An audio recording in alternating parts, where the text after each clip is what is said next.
Someone's asking, any tips for writing findings or results for qualitative research, semi-structured interviews? So this is my specialism, but I don't think I've done anything actually on how you write out the results. So this is a good question, and let me try to spend some time on it. So with qualitative research, one of the things that I would recommend, especially when you've used semi-structured interviews, is that you make it clear already by your method section, what are your key constructs of variables, how are they defined or measured, and then show through a coding tree what they look like. So I have introduced coding trees several times in past lives. So if you will look up Dr. Noni coding tree, I'm sure you're going to find something. And then what we usually do with the coding trees is that we are going to be moving from the raw data that we can get, right? And we usually call them first order codes or quotes. And then from there, we come up with what we call second order codes. And this is what we call the data reduction process. So you try to take the data that you have qualitatively, so the results of these interviews, and you try to narrow them down and feed them into the different categories related to your constructs, right? And then you get to what we call your third order themes or dimensions, right? And then, so in your method section, I will usually recommend you must have something like this, right? These are your third order themes. These are the main constructs of interest that you have probably spent some time addressing in the literature review section, right? And then this is your raw data. These are the quotes that you get from the interviews that you have conducted. But then you have to reduce them by linking them to specific concepts, for example, that we call second order quotes, and then linking them to these third order dimensions. If you have a coding tree in your method section, it means that by the time that you get to your results section, you're not explaining anything, you're not defining anything, you are just telling us what you find in relation to this. So if you've done a case study-based research, you are going to take each case, let's say you have 4 cases, so that's the classical or neat number of cases that you can get. So for each case, you have to do a write-up that tells us what is happening in relation to each of these third order themes, right? But usually what we would do in just presenting those results, the within case analysis, my experience is that most of it focuses here on the second order, and you're going to use a few examples from the direct quotes to make it more vivid. And I would say if you're writing a dissertation per case, maximum, maybe use 3 quotes, because it can get clunky and you can get lost in the quotes. But focus on telling the story of what you find in the second order, because then when you come to what we call the cross-case analysis, still your results section, then you start moving from this level of abstraction, your second order codes, to the third order dimensions, which are the key variables or constructs that you're interested in, that you're going to bring into the discussion section, right? So your results section, if I would think about how I approach it, it's a way of showing how for each individual case, you find these things to play out, right? And then you try to link them more in the cross-case analysis to the higher order dimensions, because this is where you focus most of your discussion. That's the only way then that you can have a more generalizable presentation of the key insights or key constructs that you find. Now, there are usually questions about then how you structure that within case analysis. So are you going to say, for each within case analysis, I'm going to address each of the third order dimensions? You can do that. So there are papers that I've written where I've kind of gone through the findings based on each third order dimension. Sometimes you might be interested in certain things as well. It could be that there are already some relationships that you're interested in, and that's what you focus on in terms of how you structure this. So there's no rule for how you do this, and the best way to know what is good is to look at a few papers. So if you're writing a qualitative case study-based paper, find some qualitative case study-based papers in your own discipline that are either well-cited or they come from extremely good journals. So you have to know what are the top journals in your field, or you found them to be relatable in some way. So there are people that I like to read. I think they write in an amazing way. So it doesn't matter for me where their work is published. If I see their name, I'm going to pick that paper up and I'm going to read it. The way I learned to think about the structure for my results sections was through Eisenhardt's work. And I work in supply chain management. She's an organizational theorist. So that's an entirely different discipline. But I could see, like, if you look at her coding structure, or she may not present one, she might have a table where she has the variables. When you go through the within case analysis, you will see these elements represented somehow in that write-up.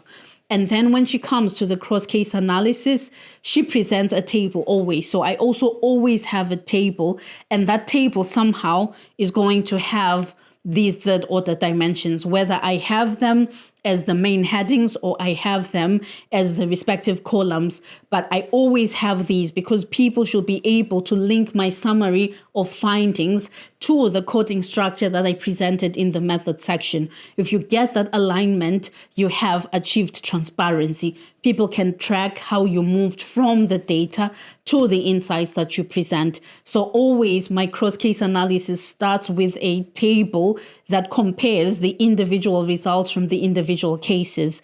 And then when you can see it visually, if I say all cases had this feature in common, you can look at that table and you can actually track it. So I use exactly the same keywords to describe exactly the same things across the cases. And if there's a case that stands out for whatever reason, you can also see it. You see it because it's in the table that I presented. So the tables also help me to see the patterns, and they help me to convey to my readers what the key patterns are when I compare the different cases that I have analyzed. And then after that, when I get to the discussion, I'm moving away from the direct quotes. I rarely put direct quotes in the discussion unless there's one that was so powerful that helps me to make some kind of concluding remark. But these disappear in my discussion section. These are referenced somewhat as a way of nuancing things, but most of the focus is on the third order dimensions. These are the variables. These are the constructs. These are the things upon which I'm going to have a discussion about what my theoretical contribution is and how my work is different from the existing research that I'm looking at. So if you would be interested in, okay, once I have actually written the results section and I need a discussion, I know I do have a video on the discussion on my YouTube page. And in that video, I was answering a question from one of the viewers who was asking, what's the difference between the literature that I use in the literature review section and the literature that I use in the discussion section? So I spent time in that video explaining how you make sure that your discussion section is distinct from your literature review section, and unpacking again the structure that I follow, because I do have a template for how I write out my discussions. The structure is usually more or less the same, especially for exploratory pieces of work, which is what I tend to do. So you can do that.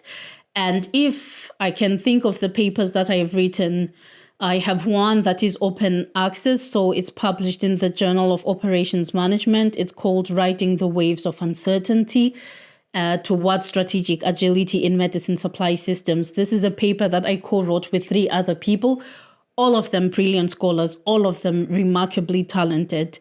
And if you want to know, I just mentioned a coding tree. What does a coding tree look like? It's there in that paper. It's open access. It's a top publication.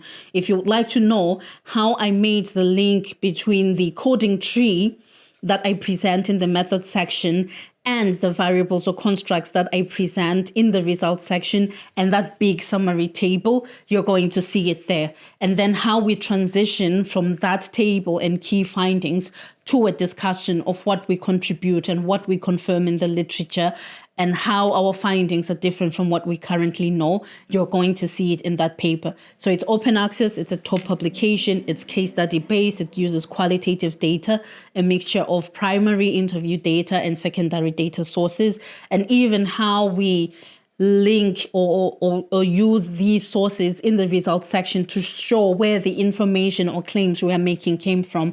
This is something I find to be very, very important in the results section. So usually people will just present their results, but we have no oversight into, okay, but how did you come into these results?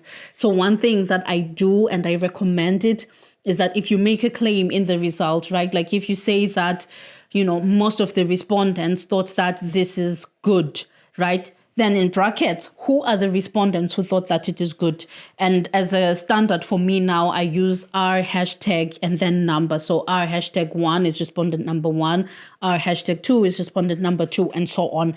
And so throughout my results section, you can actually see how I use the different bits of interview data and whether it's representative in terms of whether I cover all or most of the respondents in terms of what I present.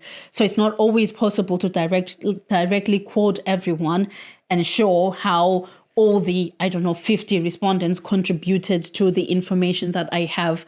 But I should leave reviewers and readers reasonably satisfied that I am drawing these insights from the information that I got from the different respondents or from the different data sources. So again, if you find that paper, Dube et al. 2024, Writing the Waves of Uncertainty, and it's published in the Journal of Operations Management, you're going to see like how I do it. And this was probably the third or fourth iteration of me using this approach. I liked it very much. And I think I'm going to keep using more of it because it works and it helps a lot with transparency, with giving evidence that it was a rigorous process and being able to show really what is your contribution after we take into account what is already known out there. So I hope this helps and good luck with it. And if you can't find it or you forget it, send me a message. I'll do my best to get back to you as soon as possible. It doesn't always happen fast, but I try my best to get back to people as soon as possible.